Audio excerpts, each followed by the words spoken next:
प्यारे साथियों, एक बार फिर मैं आप सभी प्यारे बच्चों को स्वागत करता हूं आपके अपने चैनल एग्जाम फ्लक्स पर। आज हम लोग पढ़ने वाले हैं कारक। इससे पहले 3 वीडियो अपलोड हो चुका है संस्कृत व्याकरण को। जो बच्चा नहीं देखे हैं वह जाकर बहुत सुंदर से प्लेलिस्ट बना हुआ है, आप जाकर देख लेंगे, बहुत सुंदर से आपको समझ में आएगा और तब आप यह देखेंगे तो और भी सुंदर से समझ में आएगा। कोई पंडित मैं नहीं हूं, लेकिन मैं जो बताता हूं आपको उतना अगर अनुसरण कर लेते हैं आप, तो हम गारंटी लेता हूं कि आपका सभी क्वेश्चन 90% क्वेश्चन बन जाएगा और आसानी से बन जाएगा। हम लोग देरी ना करते हुए आज हम कारक पढ़ेंगे और टॉपिक आपको लिखा हुआ है, तो पहले इसका परिभाषा देख लेते हैं। कारक का परिभाषा इसे मतलब नहीं रखता है, लेकिन आपको परिभाषा देखना जरूरी है। जो चीज पढ़ रहे हैं उसके बारे में तो जानना जरूरी है। तो हम कहेंगे किसी वाक्य में, कारक की परिभाषा की बात करें, किसी वाक्य में संज्ञा एवं सर्वनाम, संज्ञा एवं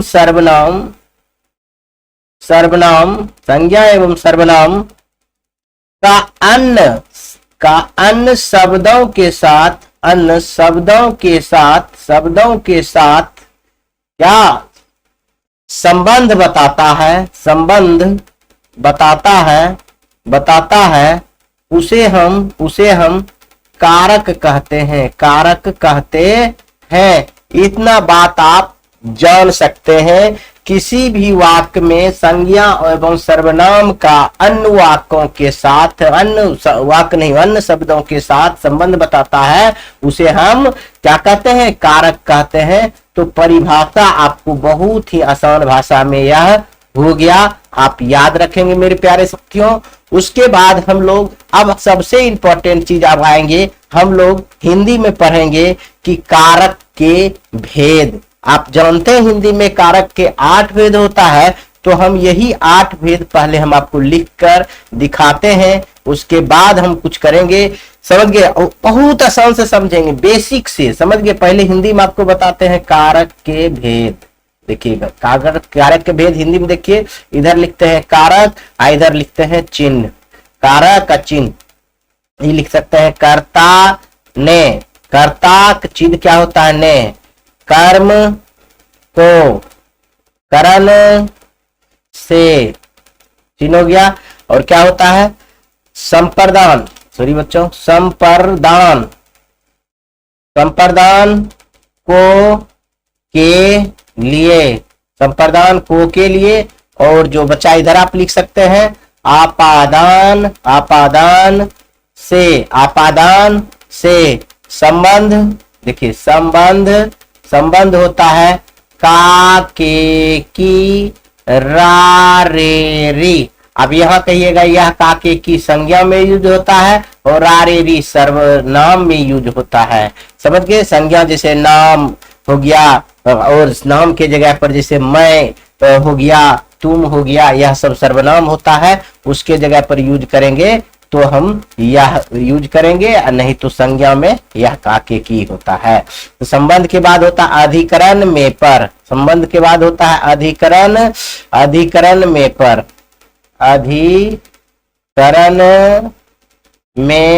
पर। देखिए 1 2 3 4 5 6 7 हो गया, 7 हो गया। उसके बाद संबोधन, हे अजी अहो अरे। उसके बाद संबोधन होता है हे अजी अहो अरे। यह आप कारक का भेद बहुत सुंदर से जान रहे हैं और बहुत लाजवाब तरीके से आप जान रहे हैं। तो कुछ लाजवाब चीज हम आपको बताते हैं। हिंदी में आप वचन जानते हैं, वचन यह भी जानते हैं हिंदी में आपका एक वचन होता है और बहुवचन होता है। इससे ज्यादा वचन होता नहीं है। जैसे एक वचन में होता है लड़का, तो इधर होगा लड़के। तो इसका मतलब हुआ लड़का का मतलब एक लड़का, और लड़के का मतलब हुआ बहुत लड़का। लड़के का मतलब क्या हो गया? बहुत लड़का। या हम इसको लिख सकते हैं एक से अधिक लड़का। क्यों बता रहे हैं? इसका संबंध है, इसलिए हम आपको बताते हैं। समझ गए? वचन हो गया आपका। अब हम जो आपको समझाने वाले हैं वह भी आप समझिए। संस्कृत में जो वचन होता है तीन होता है। संस्कृत में, हिंदी में तो आप देख लिए दो होता है, संस्कृत में वचन की यदि बात करें तो यह तीन होता है।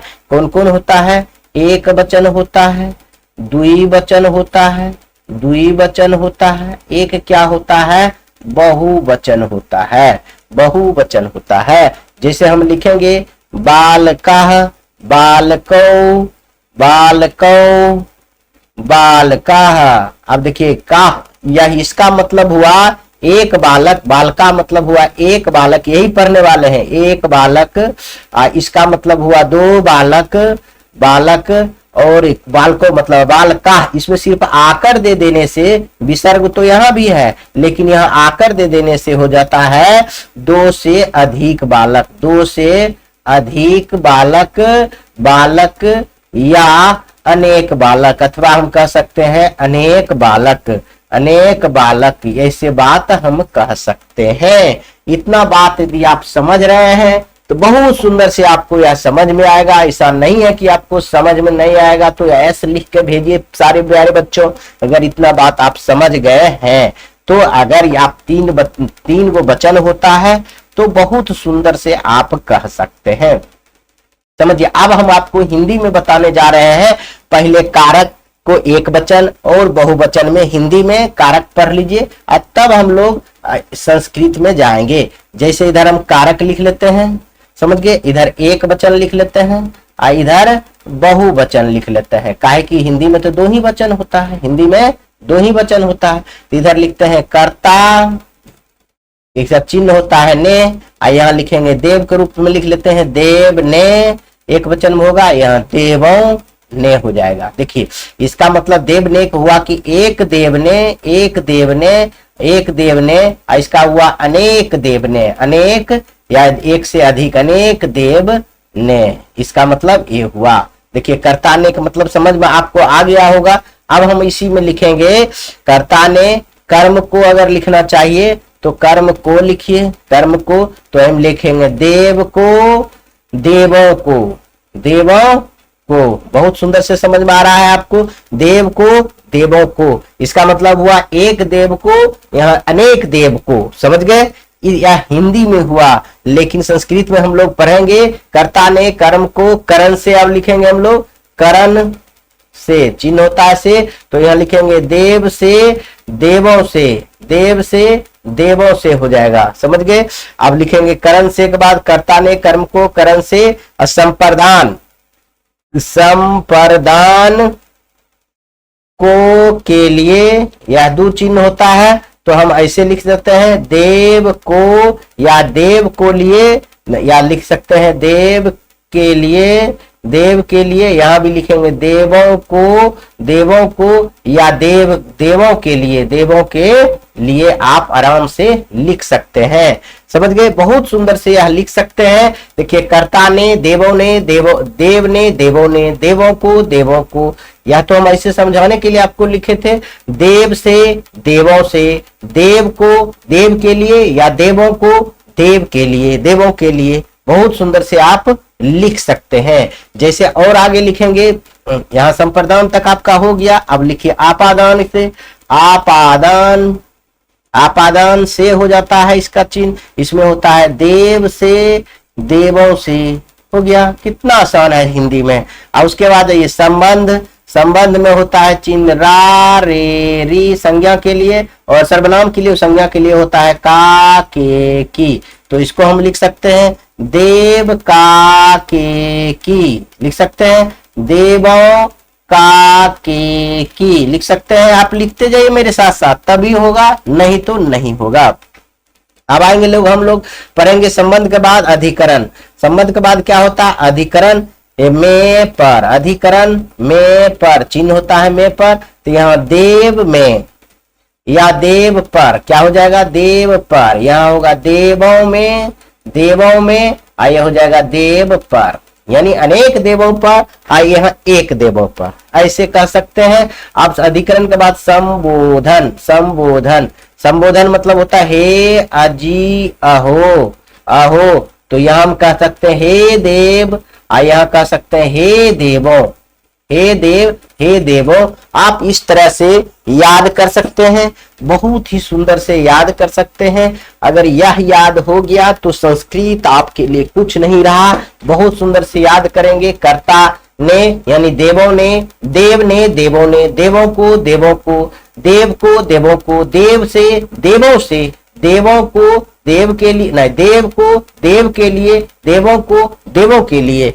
ऐसे याद कर सकते हैं। देव से, देवों से, देव काके की, देवों काके की, देव के, देव में, देव पर या देवों में, देव पर, हे देव, हे देवो। इतना सुंदर से आप याद कर सकते हैं, बहुत ही बेखूबी से याद कर सकते हैं। अब हम लोग संस्कृत में जाएंगे और बहुत सुंदर से पढ़ेंगे संस्कृत का कारक। तो पहले यह बात बताते हैं, हिंदी में कारक चिन्ह को क्या, हिंदी में कारक चिन्ह कितना होता है। हिंदी में कारक चिन्ह की बात करें तो होता है 8 होता है। लेकिन संस्कृत में कारक चिन्ह की बात करें तो 7 होता है। याद रखेंगे, या पूछा जाता है संस्कृत में कारक चिन्ह कितना होता है तो 7 होता है। और संस्कृत में कारक को संस्कृत में क्या लिखा जाता है, संस्कृत में लिखा जाता है कारक को विभक्ति। याद रखेंगे, संस्कृत में कारक को क्या कहा जाता है,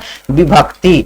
तो यह 2 क्वेश्चन तो आपको आ सकता है। हिंदी में कारक कितना होता है, 8 होता है, और संस्कृत में कारक कितना होता है, 7 होता है। बाद में जो हम लिखे हैं इस संबोधन, यह नहीं होता है। इतना बात आप याद रखेंगे। अब देखिए, बहुत सुंदर से आपको याद रखना है हिंदी में और संस्कृत में क्या होता है। जैसे आपको यह भी आपको याद रख सकते हैं बहुत सुंदर से, जैसे हिंदी में कर्ता जो होता है यह प्रथमा विभक्ति होता है, और कर्म जो होता है यह द्वितीय विभक्ति होता है, और करण जो होता है यह तृतीय विभक्ति होता है। यह सब बहुत सुंदर से आपको याद करना होगा। अगर याद नहीं होगा तो आपसे यह क्वेश्चन नहीं बनेगा। चलिए हम फारेस में यहाँ आपको लिख देते हैं फिर से, क्योंकि आपको इससे सवाल बनता है, बहुत ही सुंदर से सवाल बनता है। देखिए ना, हम आपको बता रहे हैं, जैसे आपको हम बता रहे हैं, यहाँ कर्ता को यहाँ हिंदी लिखते हैं, यहाँ क्या लिख देते हैं, हिंदी, इधर क्या लिख देते हैं, संस्कृत। देखिए, यहाँ कर्ता को फिर से हम लिख रहे हैं, कर्ता को क्या कहा जाता है, प्रथमा विभक्ति। संस्कृत में प्रथमा विभक्ति। सुनिए, दूसरा कर्म को चिन्ह होता है, कर्ता ने कर्म को, लेकिन इसको पढ़ा जाता है द्वितीय विभक्ति कहते हैं।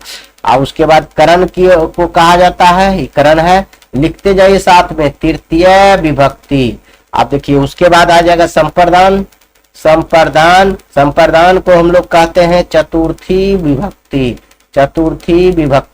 उसके बाद आ जाएगा आपादान को हम लोग कहते हैं पंचवी विभक्ति। आपादान को क्या कहते हैं, पंचवी विभक्ति छोड़ देते हैं, पंचवी विभक्ति। उसके बाद क्या होता है, संबंध, यहाँ लिख देते हैं। संबंध जो होता है संस्कृत में इसको कहते हैं षष्ठी विभक्ति। उसके बाद होता है अधिकरण की बात करें तो यह होता है सप्तमी विभक्ति। बस इतना ही होता है। संबोधन का संबोधन ही हो जाता है, संबोधन ही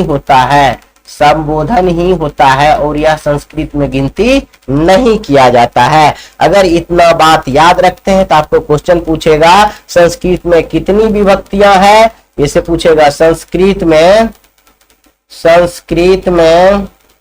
कितनी विभक्ति है, विभक्ति यह है। तो आप बहुत ही आसानी से सवाल का जवाब दे सकते हैं। तो 7 विभक्तियां हैं। संप्रदाय कारक में यह कहेगा, संप्रदान कारक में कौन सी विभक्ति होती है, ऐसा भी क्वेश्चन पूछा जाएगा 2 नंबर में। क्या पूछा जाएगा, थोड़ा कलर चेंज कर देते हैं। संप्रदान कारक में कौन सा विभक्ति है, कौन सा विभक्ति है, तो बहुत ही सुंदर से आप दे सकते हैं। संप्रदान कारक में कौन सा विभक्ति है, तो आप आराम से बता सकते हैं यह चतुर्थी विभक्ति होता है, चतुर्थी विभक्ति होता है। अभी आप घेर को आपको हम बताए हैं कौन सा विभक्ति होता है, चतुर्थी विभक्ति होता है। आपको याद कर लीजिएगा, कर्ता ने, कर्ता जो है प्रथमा विभक्ति, कर्म द्वितीय विभक्ति, करण तृतीय विभक्ति, संप्रदान चतुर्थी, आपादान पंचमी, संबंध षष्ठी, अधिकरण अष्टमी सप्तमी और संबोधन अठवीं नहीं होता है, इसको इसीलिए संबोधन ही लिखा जाता है। तो आपको इस तरह से क्वेश्चन 1 और 2 नंबर जब बताए हैं आपको पूछा जाता है, आप बहुत बेफिक्र होकर इसका जवाब दे सकते हैं, बहुत लाजवाब तरीके से जवाब दे सकते हैं। अब हम लोग देख लेते हैं थोड़ा लिंग के बारे में। संस्कृत में लिंग कितना होता है, हिंदी में तो आप जानते हैं 2 होता है, समझ रहे हैं। तो संस्कृत में हम लोग थोड़ा सा लिंग देखेंगे, उसके बाद हम आपको कुछ बताएंगे, समझ गए। तो पहले देखिए हम लिंग लिखते हैं आपके सामने में, लिंग कितना होता है। लिंग पहले हिंदी में देखिए, हिंदी की बात करें हम लोग तो हिंदी में भी 2 होता है। कौन कौन होता है, बात करें तो पुल्लिंग होता है और क्या होता है, एक होता है स्त्रीलिंग होता है, पुल्लिंग होता है, स्त्रीलिंग होता है। और संस्कृत की बात करें, संस्कृत की बात करें, संस्कृत में लिंग 3 होता है, एक होता है पुल्लिंग, एक होता है स्त्रीलिंग, एक होता है नपुंसक लिंग, नपुंसक लिंग होता है। यानी निर्जीव इसको आप कह सकते हैं, निर्जीव इसको आराम से कह सकते हैं, यह निर्जीव होता है, समझ गए।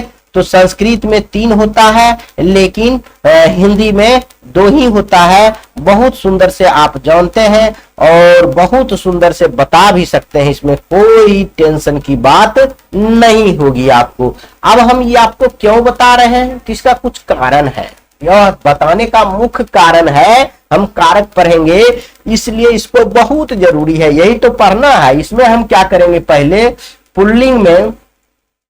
पुल्लिंग में हम लोग देव के रूप देखेंगे, देव का रूप को हम लोग वर्णन करेंगे, याद करेंगे। और स्त्रीलिंग की बात करें, स्त्रीलिंग की बात करें तो स्त्रीलिंग में हम लोग लता का रूप को देखेंगे, लता का रूप को देखेंगे, लता का रूप को देखेंगे, समझ गए। और अगर बात करें हम लोग, और अगर बात करें हम लोग नपुंसक लिंग में बात करें हम लोग, नपुंसक में अगर बात करें,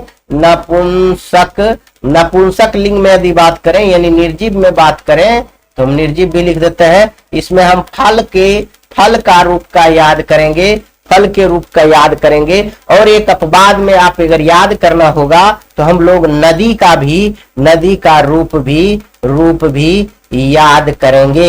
यह चारों याद करेंगे, बस कारक प्रक्रम हम लोग समाप्त समझेंगे, बहुत आसान से याद करेंगे, लिख लिख के याद करेंगे, 2-4 बार लिख लिख के याद करेंगे। अब आप आइए संस्कृत के लाकार में प्रवेश करते हैं और देव रूप यानी यह जो आप देख रहे हैं यह देव रूप को हम लोग बहुत बेखूबी से याद करेंगे, बहुत सुंदर से याद करेंगे, समझ गए। तो बहुत सुंदर से हम लोग याद करेंगे तो उसके लिए आप कॉपी में कॉलम बनाइए, यहाँ लिख देते हैं हम आपको विभक्ति, यहाँ लिख देते हैं विभक्ति, 7 विभक्ति लिखेंगे। यहाँ लिखते हैं एक वचन, यहाँ लिखते हैं द्विवचन, यहाँ लिख देते हैं बहुवचन लिख देते हैं, समझ गए। इतना बात हम लोग लिख देते हैं और हम करते की हैं, यहाँ थोड़ा सा जगह दे देते हैं, यहाँ आपका थोड़ा सा जगह दे देते हैं ताकि आपका यह बन सके, बहुत ही सुंदर से बना सके। अब हम लोग देव के रूप के बारे में बहुत सी सुंदर से पढ़ेंगे, देखिए कैसे पढ़ेंगे, आराम से याद करेंगे। हम आपको अभी तुरंत बताए हैं, पुल्लिंग के लिए हम देव रूप देखेंगे, स्त्रीलिंग के लिए लता देखेंगे और नपुंसक लिंग के फल देखेंगे, और एक हो सकता है नदी का भी देख लेंगे, बस आपका कारक समाप्त हो जाएगा। तो याद करेंगे, विभक्ति में हम बताए हैं 8 होता है, 7 होता है संस्कृत में। तो आप पहला प्रथमा विभक्ति लिखिए, प्रथमा विभक्ति लिखिए, प्रथमा विभक्ति का चिन्ह होता है ने, और इसमें अगर कहेंगे देव का रूप क्या हो जाएगा, देवा, देवो, सुंदर से लिखिए, ये हो जाएगा आपका देवा। अब एगो हम लिख देते हैं, इसका मतलब होता है देव ने, हिंदी में देव ने, इसका मतलब होता है दो देव ने, दो देव ने, दो देव ने। और इसका मतलब होता है आपका अनेक देव ने, अनेक देव ने। बस हो गया आपका, ये बता दिए। अब आप आसानी से लिख सकते हैं। द्वितीय विभक्ति में हम लोग आएंगे, द्वितीय विभक्ति लिखेंगे। द्वितीय विभक्ति कौन होता है? कर्ता ने कर्म को हो जाएगा, कर्ता ने कर्म को हो जाएगा। इसमें क्या लिखेंगे? कर्म को में क्या लिखेंगे? देवाह, देवो, देवाह, देवा, देवम होगा। या क्या होगा? देवम हो जाएगा, देवम हो जाएगा, या हो जाएगा देवो। सेम ऊपर वाला चीज कॉपी कर दीजिएगा, आई हो जाएगा क्या? देवान हो जाएगा। क्या हो जाएगा? देवान हो जाएगा। समझ रहे हैं? उसकी अब इसका भी मतलब अगर लिखना चाहते हैं तो बहुत सुंदर से आप लिख सकते हैं। देवान मतलब हो गया, देवम मतलब हो गया देव को, देव को, एक देव को, एक देव यहाँ लिख सकते हैं, या देव को, यहाँ दो देव को, दो देव को, और यहाँ हो जाएगा अनेक देव को, अनेक देव को। आप यह बात समझ चुके हैं। अब हम वह नहीं लिखेंगे, आप डायरेक्ट, आपको जो याद करने वाला है ये मैटर है, यह सब याद करें। देवाह, देवो, देवाह, देवम, देवो, देवान। और उसके बाद तृतीय विभक्ति याद करेंगे। तृतीय विभक्ति में कौन होता है? कर्ता ने कर्म को करण से, यानी करण से होता है, तो से हो गया इसका चिन्ह, विभक्ति का चिन्ह। यही हो आपका हो जाएगा देवेन देवोभ्याम, देवाभ्याम। या हो जाएगा देवेन देवाभ्याम, देवेन देवाभ्याम, देव, देव। बस आसानी से। चतुर्थी विभक्ति की बात करें हम लोग, चतुर्थी विभक्ति में क्या हो जाता है? चतुर्थी विभक्ति में होता है को के लिए, को के लिए, ये दोनों चिन्ह होता है, इसलिए याद रखेंगे।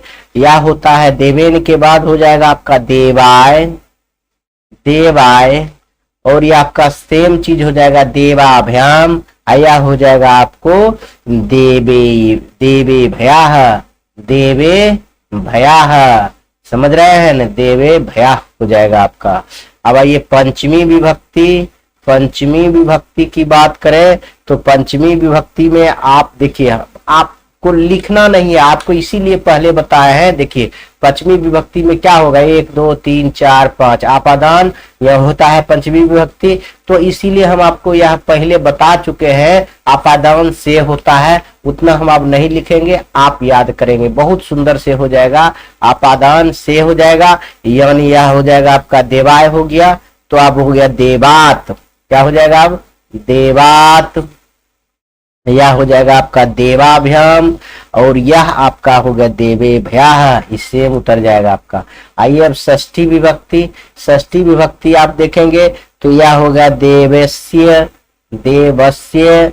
समझ गए? देवस्य। आइए हो जाएगा आपका देवे, देवस्य। आइए देवियो, देवियो, देवियो हो जाएगा आपका।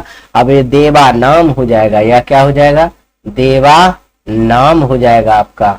और सप्तमी विभक्ति की बात करें, सप्तमी विभक्ति की बात करें तो ये हो जाएगा देवे, देवे, देवियो, यानी सेम चीज दे दीजिए, कोई जरूरी नहीं। देवीय, यह जरूरी है। देवेशु, यह कई बार पूछा गया है कि आपका देव के रूप का कारक चिन्ह में सप्तमी विभक्ति का बहुवचन क्या होगा? तो आप देवेशु कहेंगे। समझ गए? और अंतिम में हम कहेंगे संबोधन साथ ही होता है, इसको सेम टू सेम संबोधन को संबोधन ही लिखे जाते हैं, इसलिए इसको गिनती नहीं कह सकते हैं। हे देव, यानी ऊपर वाला सब निकाल लिख दीजिएगा, सब में हे लगा कर, हे देवा, हे देवो, हे देवा, हे देवो, हे देवो, हे देवो, और क्या हो जाएगा? हे देवा, हे देवा। बस आपका यही है। अब अगर आप यह बहुत सुंदर से याद कर लेते हैं तो बहुत बढ़िया बात है। अब हम लोग चाहे तो आप एक बार लिख लिख के, 2 बार लिख लिख के याद कीजिए, तभी याद होगा, नहीं तो नहीं याद होगा। 2 बार 4 बार लिखिए तब याद होगा। हम आपके साथ, हम भी लिखने की कोशिश कर रहे हैं, जैसे आप लोग को लिख के दिखाते हैं कि देखिए, बस स्पीड में लिख के दिखाते हैं। देखिए क्या हो जाएगा? विभक्ति इधर लिख लेते हैं, विभक्ति इधर लिख लेते हैं एक वचन, इधर द्विवचन, इधर बहुवचन लिख दिए। इधर लिखिए प्रथमा विभक्ति में क्या होता है? देवाः, देवो, देवाः। आप बहुत स्पीड में याद कर सकते हैं। दूसरा, तीसरा, समझ गए, तीसरा ही होगा, ये चौथा हो जाएगा, पांचवा हो जाएगा, छठा हो जाएगा और सातवां हो जाएगा। आठवां लिखने की जरूरी नहीं, संबोधन में है अजी लिख सकते हैं आप, समझ गए। तो देवाः, देवो, देवा हो गया, देवम हो जाएगा, दूसरा में देवम हो जाएगा और देवो सेम चीज हो जाएगा, या हो जाएगा देवेन। क्या हो जाएगा? देवेन हो जाएगा। अब यह हो जाएगा, देखिए देवम हो जाएगा, ये क्या हो जाएगा? ये देवम हो जाएगा। बहुत ही सुंदर से आप लिख सकते हैं। अगर आसानी से आप अगर याद होना है तो आप कई बार लिख लिख के याद कीजिए, तब होगा, नहीं तो नहीं होगा। जैसे हम आपको लिख लिख के कहते हैं तो वैसे आपको लिख लिख के याद करना है। देवाः, देवो, देवाः, देवम, देवम, देवो, देवान। अब आइए, यह हो जाएगा आपका देवन, देवेन, देवेन, देवाभ्याम, देवाभ्याम, देवाभ्याम, देव, देव हो गया। अब चौथा में आइए, चौथा में होता देवाय, देवाय, देवाभ्याम, देवेभ्याः, देवेभ्याः। पांचवा में आइए, देवात, देवेभ्या, देवाभ्याम। अब होगा देवेभ्या, देवेभ्याः, सेम चीज हो जाएगा। आगे छठा में देवात, देवात, छठा में देवात में देवस्य होगा। छठा में क्या होगा? देवस्य। छठा में होगा देवस्य, देवियो हो। छठा में देवस्य, देवियो होगा, देवियो हो, देवियो हो, समझ गए। देवा नाम, देवा नाम। और सतवीं और अंतिम में होगा देवे, देवे, देवियो हो, देवेशु, देवेशु। यही आपका सबसे इंपॉर्टेंट है। आपको इस प्रकार से लिख लिख के 2 बार 4 बार आप याद कर सकते हैं तो याद हो जाएगा। दूसरा आपका सेम रूप चलता है बालक में, तो वह भी एक बार लिख के दिखा देते हैं आपको। मेरे साथ लिखते रहिए। विभक्ति, एक वचन, द्विवचन, बहुवचन। बहुत अच्छा से आप लिखते रहिएगा तो याद हो जाएगा, नहीं लिखते रहिएगा तो कभी याद नहीं होगा, समझ गए। बहुत सुंदर से लिखिए, पढ़िए, तभी आपका याद होगा। नहीं तो एक चीज के 4 बार 5 बार लिखिए। 2 बार तो हम लिख दिए, आप भी घर में जाकर लिखिए। देखिए प्रथमा विभक्ति में हम लिखेंगे, बालक रूप के लिख रहे हैं, बालक रूप का, समझ गए। बालक का रूप रखे, देव का रूप रहिए, दोनों बराबर होता है। तो क्या लिखेंगे? बालकः, बालकः, बालको, बालको। और क्या है? बालकाः, समझ गए। अभी पुल्लिंग देख रहे हैं, स्त्रीलिंग देखेंगे थोड़ा देर के बाद, अभी तुरंत देखेंगे। यहाँ हो जाएगा बालकम, बालकम, यह हो जाएगा बालको ही, यह हो जाएगा बालकान, बालकान हो जाएगा। तीसरा विभक्ति हम लोग देखेंगे, यह हो जाएगा बालकेन, बालकेन, यह हो जाएगा बालकाभ्याम, बालकाभ्याम, बालकाभ्याम, बालकः, बालकः, समझ गए। और चौथा विभक्ति में आइए, होगा बालकाय, बालकाय, बालकाभ्याम, बालके भयो, बालके भया, बालके भया। पांचवा में आ जाइए, पांचवा में हो जाएगा आपका बालकात, बालकात, यह हो जाएगा आपका बालकात के बाद बालकाभ्याम, वही हो जाएगा, यह बालकयो। छठा में आ जाइए, छठा में होगा बालकस्य, बालकस्य, बालकस्य, बालकयो, बालकयो, बालकयो, बाल का नाम, बाल का नाम। और सातवां और अंतिम में हम लोग देखेंगे तो बाल के, बाल के, बाल के, बाल केसु, बाल केसु। आठवां संबोधन आप लिख सकते हैं बालका, हे बालको, इसी में लिख दीजिएगा, हे बालको, बालका, बालको, बालका।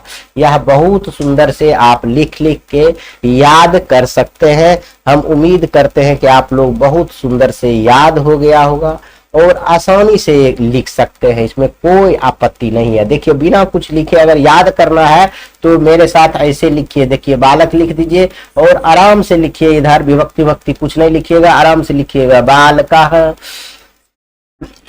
बालको, बालका।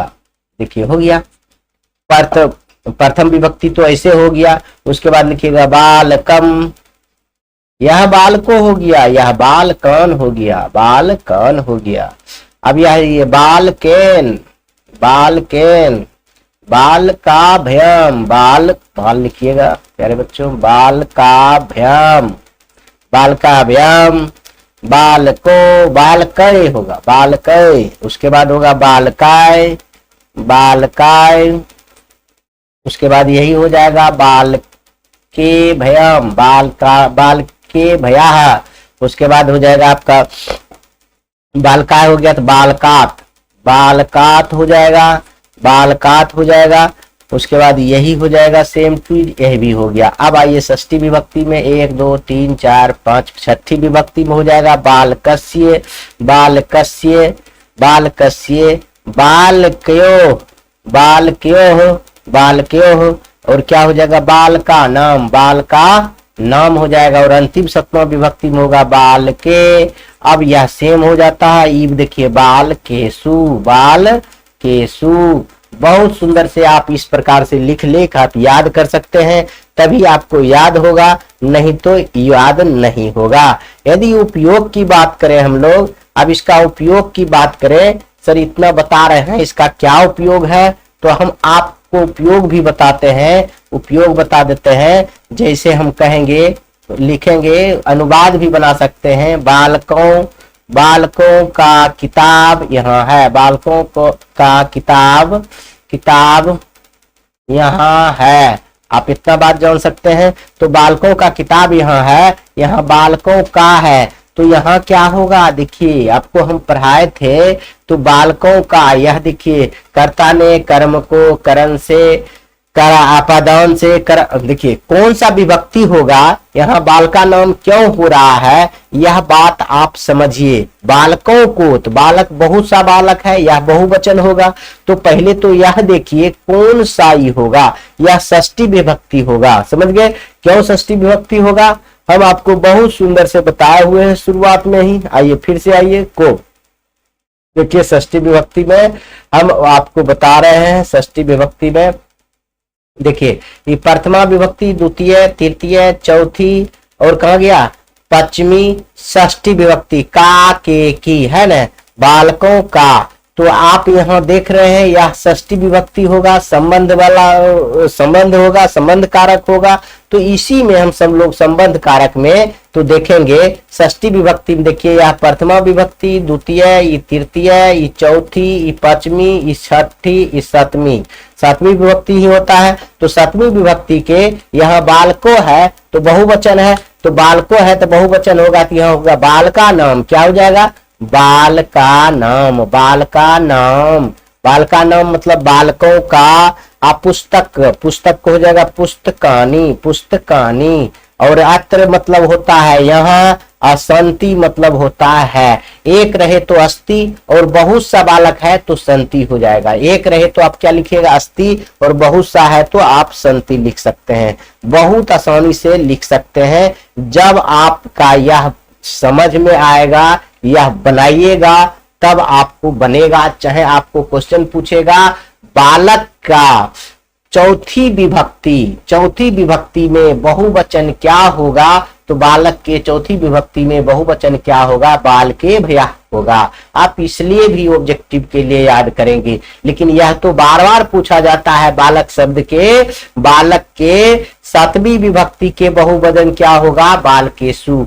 तो आप यह बहुत सुंदर से आप याद रखेंगे और इसको लिख लिख के याद करेंगे तभी होगा। अगर दूसरा वाक्य हम बनाना चाहे तो एक लिखते हैं लड़का का नाम, लड़का का नाम रोहित है, यह भी लिख सकते हैं, रोहित है, सोहित है, कुछ भी लिख सकते हैं। तो हम लिखेंगे बालकस्य, क्यों लिखेंगे बालका का नाम, यह भी संबंधवाचक है, क्या कहते हैं यह भी षष्ठी विभक्ति का है। तो हम कैसे जानेंगे, चिन्ह से जानेंगे, कर्ता ने कर्म को करण से, कर संप्रदान का के लिए, यह संबंध काको की होता है। तो उसमें आप देख सकते हैं यह 10 बार 5 बार लिखेंगे तो हो जाएगा। कि क्या हो जाएगा इसमें, आप देखिए षष्ठी विभक्ति में देखिए तो बालकस्य हो जाएगा, एक बालक है, बालक एक ही है ना, तो क्या हो जाएगा बालकस्य मतलब बालक का, नामा मतलब नाम, रोहिता, रोहिता अस्ति, एक बालक है तो अस्ति दे दिए, अनेक बालक था तो संति दे दिए। यह भी याद रखना है आपको।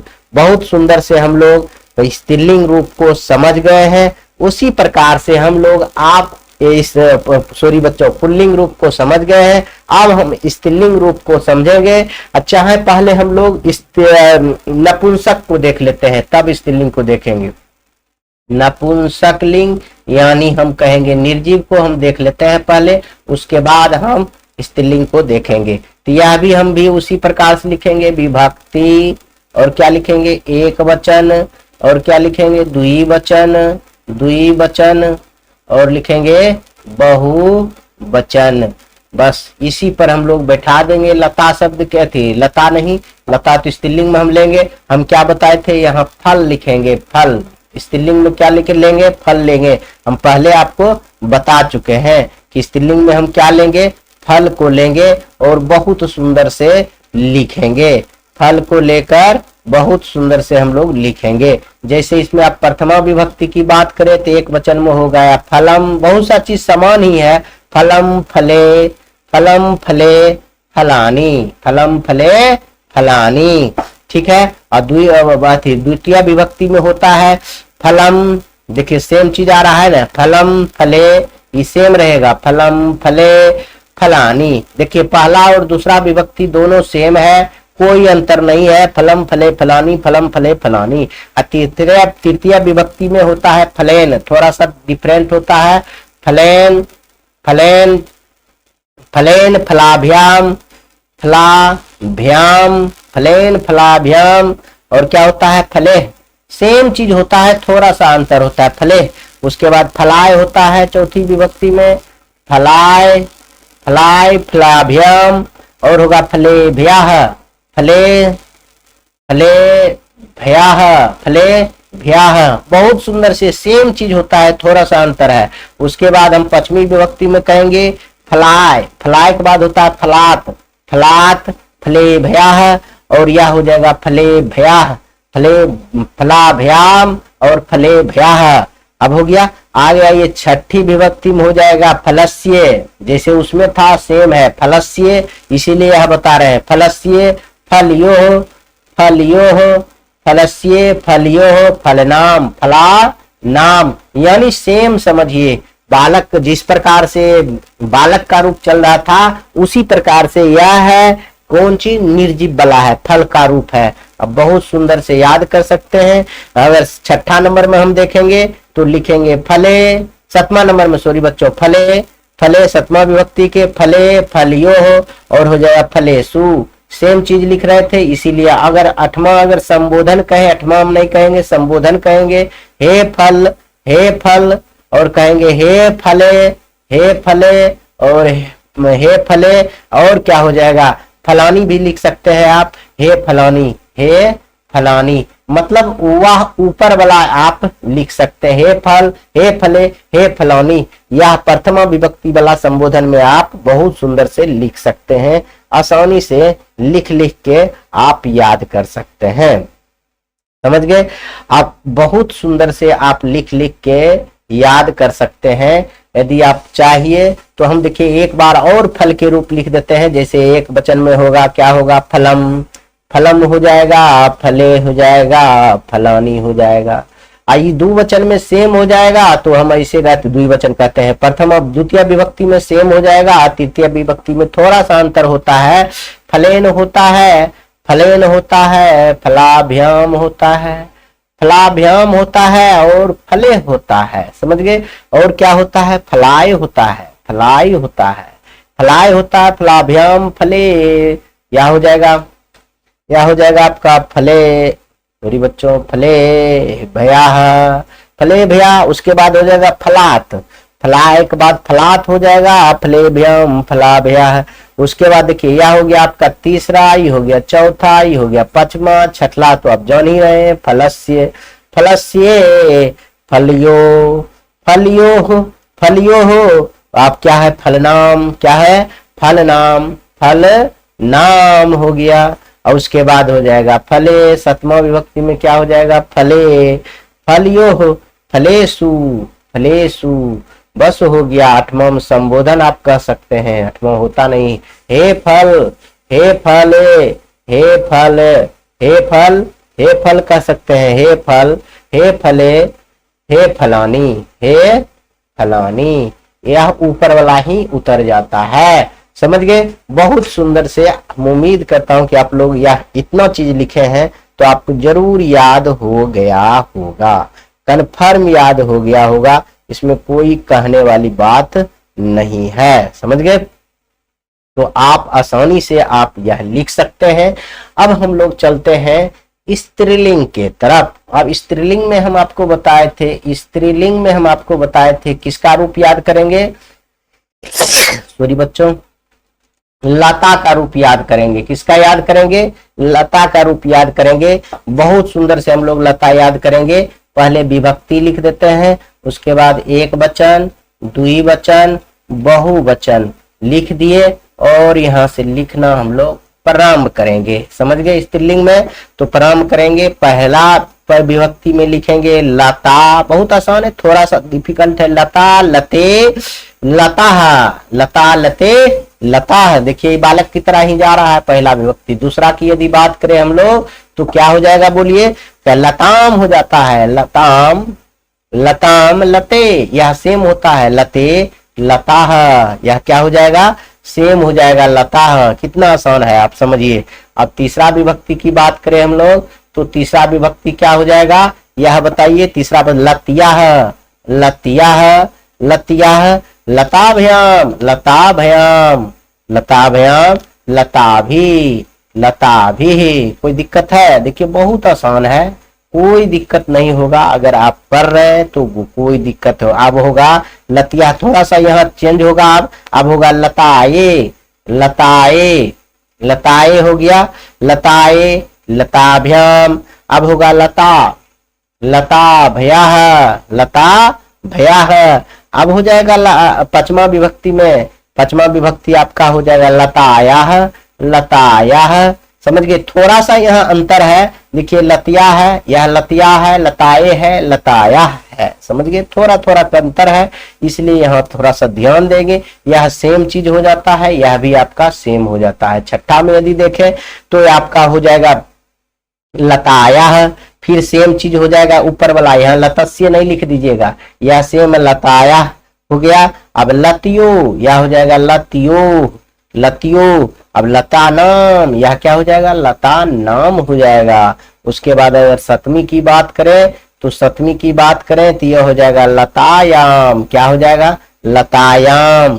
और क्या होगा? लतियो, लतेसु। देखिए सब कुछ सेम नहीं है, थोड़ा सा इधर आपको दिक्कत है और बाकी सब कुछ सेम ही है, लगभग इधर सब कुछ सेम ही है।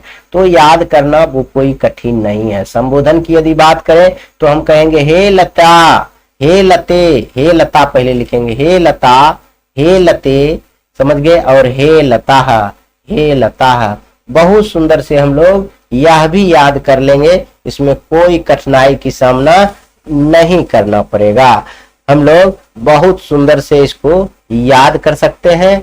और हम कहते हैं यह वीडियो यहीं तक रहने देते हैं और दूसरे वीडियो में हम लोग इसका प्रैक्टिस कर लेंगे और क्वेश्चन बैंक देख लेंगे। कुछ बढ़िया से छोटा छोटा ही वीडियो रखें तो आपको पढ़ने में भी मजा आएगा। इसी के साथ यह वीडियो समाप्त करते हैं। जय हिंद।